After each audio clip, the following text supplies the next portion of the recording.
नमस्कार, खबर दमदार में आप सभी का बहुत स्वागत है और मैं हूं आपके साथ अमनदीप। नमस्कार, मैं हूं आपके साथ अमित गर्ग शुक्ला। आज हमारा देश 74वां गणतंत्र दिवस का जश्न मना रहा है, इसलिए 7 बजे की बुलेटिन में गणतंत्र दिवस की सबसे पहले बात होगी।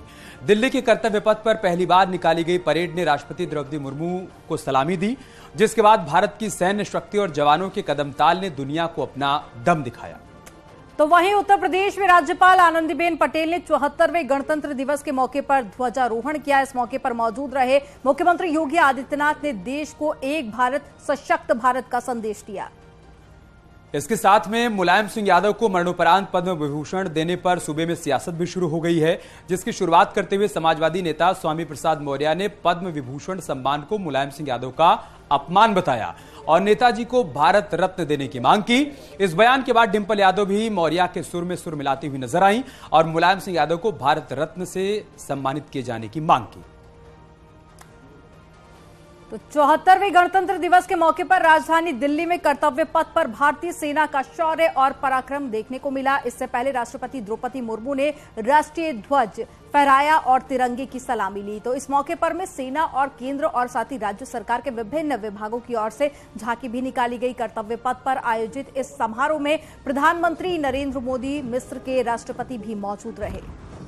3 तस्वीरें हम आपको दिखा रहे हैं। पहली तस्वीर ध्वजारोहण किया गया, राष्ट्रगान गाया गया इस दौरान। दूसरी तस्वीर देश के अलग अलग राज्यों की झांकियां आज कर्तव्य पथ पर गुजरी, तो यहां मौजूद लोगों का सीना गर्व से चौड़ा हो गया। और तीसरी तस्वीर परेड की सलामी ली है राष्ट्रपति द्रौपदी मुर्मू ने।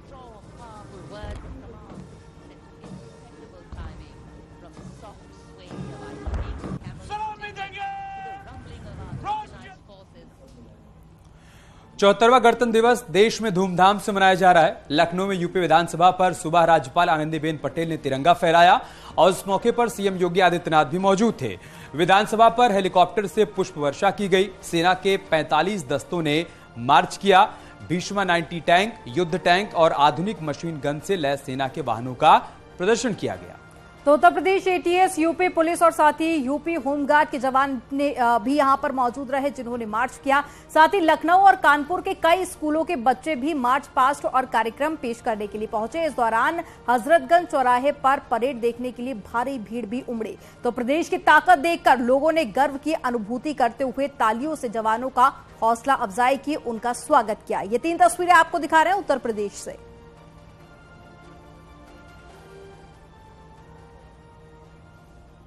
गणतंत्र दिवस समारोह में यूपी की झांकी भी निकाली गई और यूपी की झांकी अयोध्या पर आधारित थी। इस झांकी ने सबका मन मोह लिया।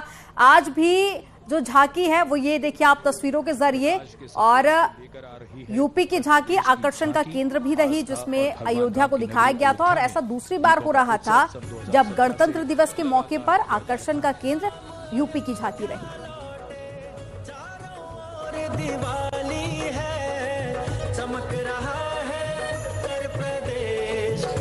घर में खुशहाली है, सवर गई तस्वीर और जन जन के सपने जागे, खुली नई राहें विकास की, जुड़े प्रेम के धागे, संस्कृत के फूलों से शोभित उपवन की हर डाली है।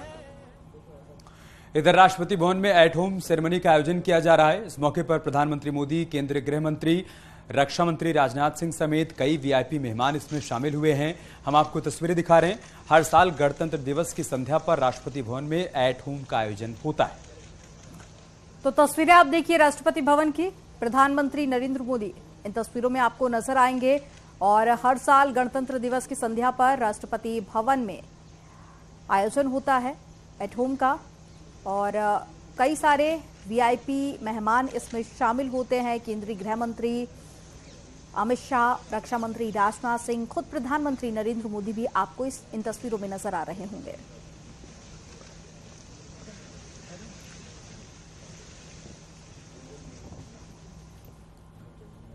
और रामचरितमानस को लेकर विवादित बयान देने के बाद में समाजवादी पार्टी के नेता स्वामी प्रसाद मौर्य ने एक बार फिर से चौंकाने वाला बयान दिया है। मरणोपरांत मुलायम को पद्म विभूषण दिए जाने को नेताजी का अपमान बताया।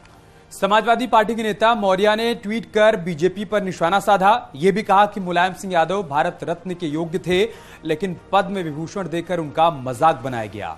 ये बीजेपी की घटिया सोच को दर्शाता है। सरकार ने नेताजी श्री मुलायम सिंह यादव जी को पद्म विभूषण का सम्मान देकर के उनके विशाल व्यक्तित्व, कृतित्व और देश के प्रति किए गए योगदान का मजाक उड़ाया है। नेताजी को यदि सम्मानित करना ही था तो भारत रत्न के सम्मान से सम्मानित किया जाना चाहिए था। ऐसा न कर नेताजी के सम्मान का मजाक उड़ाया है, जो भारतीय जनता पार्टी केंद्र की सरकार का घटिया सोच को दर्शाता है। सरकार ने नेताजी श्री मुलायम सिंह यादव जी को उधर मैनपुरी की सांसद डिंपल यादव ने भी नेताजी मुलायम सिंह यादव को भारत रत्न देने की मांग की है। उन्होंने कहा कि यह मांग लोकसभा में भी उठाई जाएगी। उन्होंने कहा कि नेताजी को पद्म विभूषण मिलना अच्छी बात है, लेकिन उन्हें बहुत पहले ही ये मिलना चाहिए था।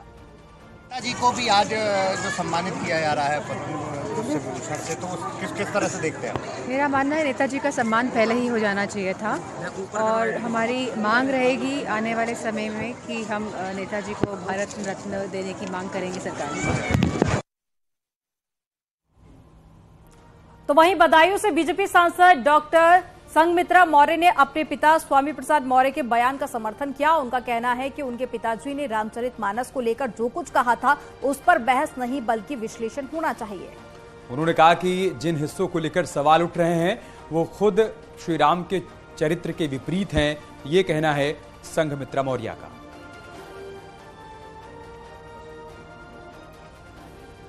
पिताजी ने रामचरितमानस को पढ़ा और उन्होंने उस लाइन को अगर कोट किया तो शायद इसलिए कोट किया होगा क्योंकि मेरी इस संबंध में कोई बात नहीं हुई है।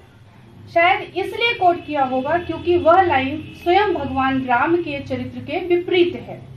जहां भगवान राम सबरी के झूठे बेर खा करके जाति और धर्म, जाति को महत्व नहीं दिए, वहीं पर उस लाइन में जाति का वर्णन किया गया है और उस लाइन को उन्होंने ऐसी डाउटफुल दृष्टि से कोट करके स्पष्टीकरण मांगा। तो हमें लगता है स्पष्टीकरण होना चाहिए।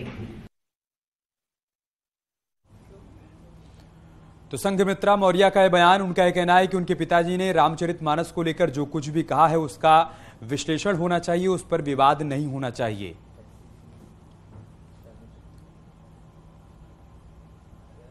तो पहले देखिए स्वामी प्रसाद मौर्य का बयान सामने आता है जिसमें रामचरितमानस को लेकर वो कई सारे सवाल खड़े करते हैं। तो वहीं अब उनकी बेटी और बीजेपी से सांसद भी उनके पिता का ही समर्थन करती हुई नजर आए।